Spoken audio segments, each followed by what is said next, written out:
Listen, America spent all this time telling us Mexico is dangerous. Meanwhile, England landed in Kansas City and got robbed before their first match. Man, this World Cup is already unserious, yeah? Everyone was telling us, be careful in Mexico. Mexico isn't safe.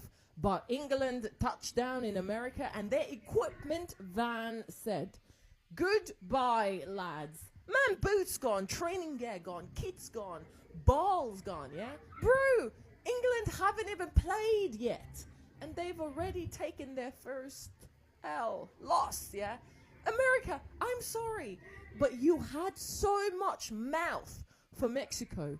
Meanwhile, the first real pressing trap of England's World Cup happened to the equipment van. Man, England thought their first opponent was Croatia. No! But Kansas City Thieves said, no, we're first, that we are first. This World Cup just started and England, they already got robbed. Literally.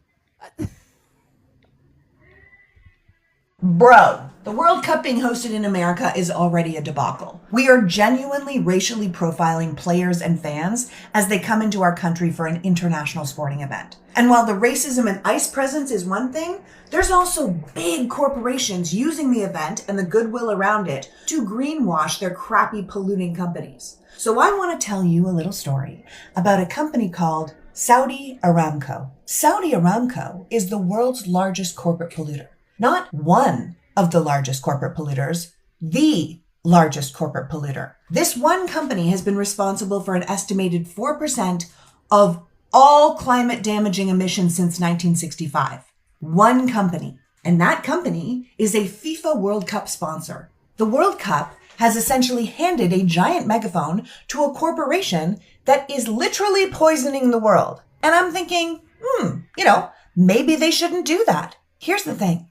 When companies pretend to care about the environment through advertising and PR, we call that greenwashing. But there's another term for what's happening here, and it's called sports washing. That's when a corporation or a government uses the goodwill and global reach of a major sporting event to distract from their own controversy and harm. So I think letting Aramco slap its logo all over an event that is supposed to be about shared humanity and sportsmanship is deeply misleading because it makes people associate our planet's biggest corporate polluter with something that they love. And that's great PR for them, but it's a total sham. So I am asking you to sign the attached pledge to tell FIFA to dump Aramco from their World Cup sponsors.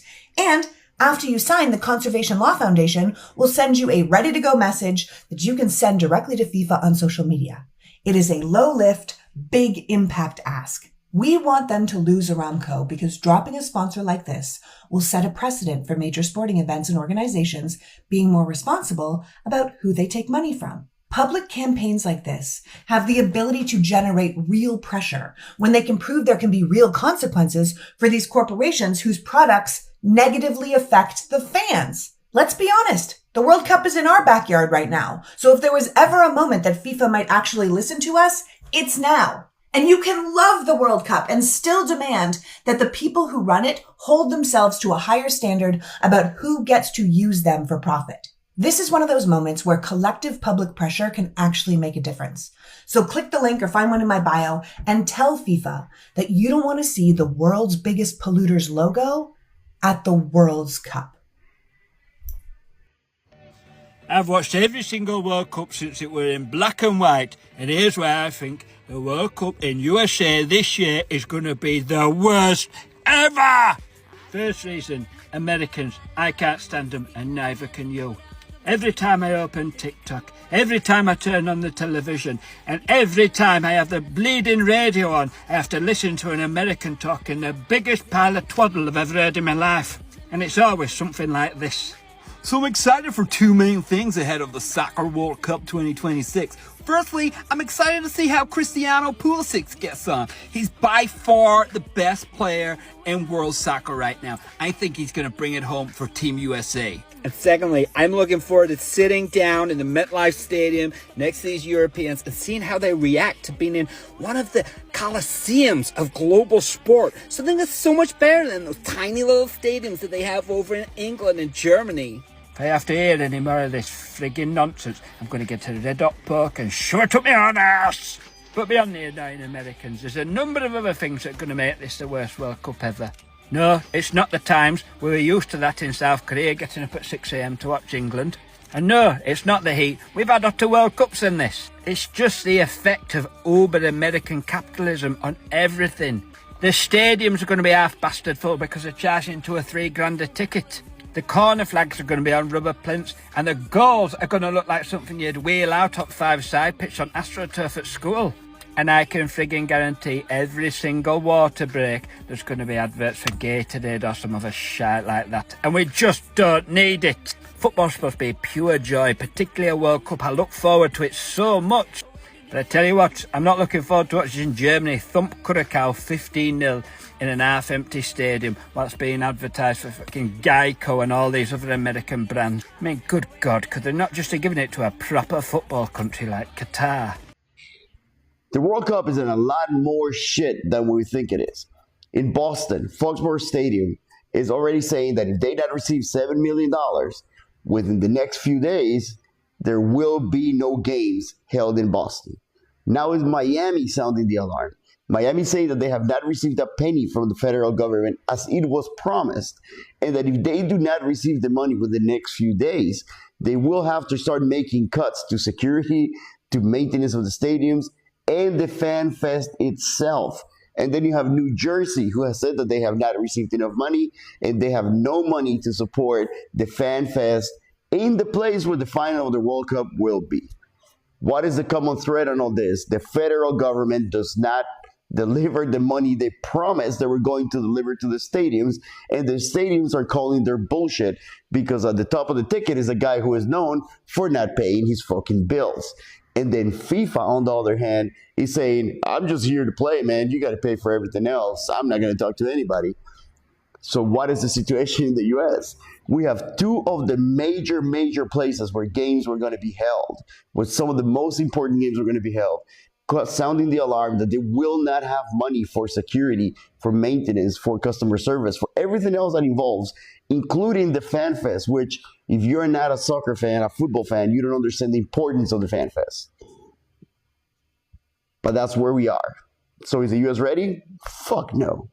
I'm Alex, this is my rant, and I'm out.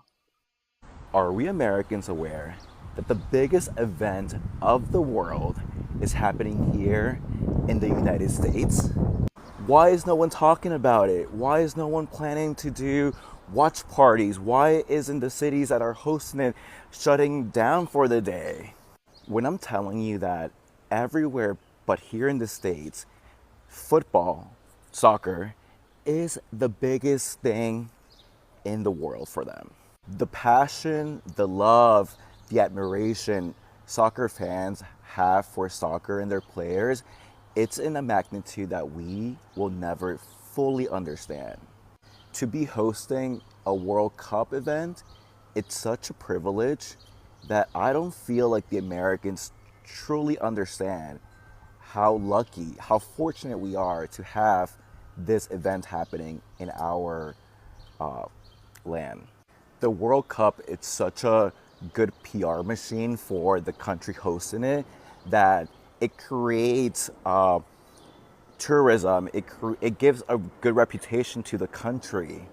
It brings people from all over the world together and see how we Americans are as people, not what they see in the news. But given the fact that we have not done anything to promote it, to bring awareness, to bring people together, just shows you the type of country we're living in.